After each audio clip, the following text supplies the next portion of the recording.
यस्तो ठाउँमा है बालुवामा क्या मलाई अचम्म लागेको कुरा चाहिँ के हो भन्दाखेरि नि यहाँनिर भुइँमा चाहिँ क्या एउटा टमाटर कहिले कसरी उम्रेको थाहा भएन फुल फुलिरहेछ क्या टमाटर फल्नुलाई।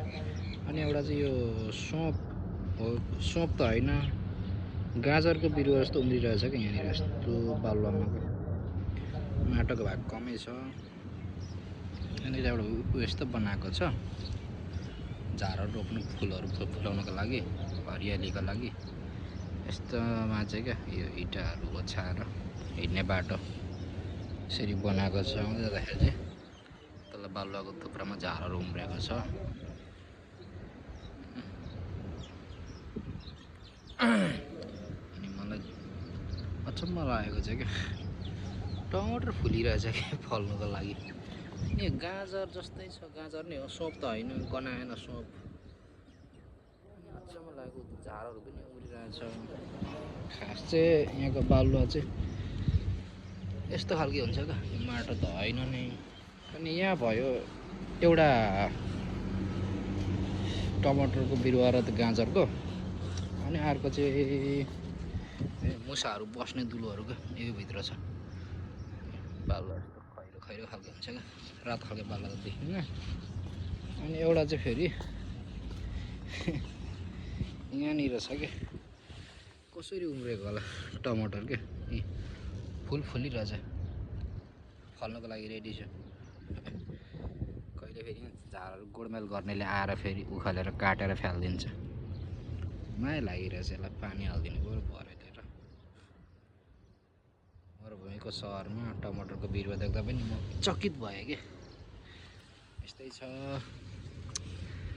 कतारको बसाइ। मस्त घाम लागेको छ, खाना खानु अब गइँदैछ, निद्रा लागेको छ, अहिले नाइट ड्युटी सुरु छ। त्यही हो, खाना खानु जाँदैछु, घाम पिल लागिरहेछ,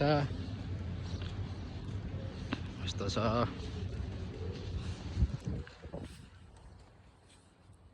बाटोहरू त्यो परको चाहिँ दोकानहरू हो, यही भित्र ब्याङ्कहरू छ, गाडीहरू छ। कहीँ घुम्नु पर्यो भने यहीँबाट ट्याक्सीहरू आएर लगाएर जान्छ। यहाँबाट मस्त घाम लागेको छ, बिहान बिहानै हुस्सो लाग्छ। अनि मास्तिर पनि छ एउटा कम्पाउन्डै हो यो, वर्करहरू बस्नुको लागि बनाएको, प्रि प्लान गरेर। दोकान, ब्याङ्क, एटिएम त्यहीँ छ। तलबाट पनि बाटो छ जाने, यस्तो छ।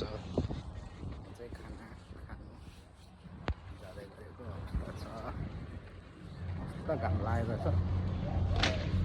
साथीहरू सबै बिहानको ड्युटी गएर कोहीसँग भेट भएन, अहिलेदेखि सिफ्ट चेन्ज भएछ।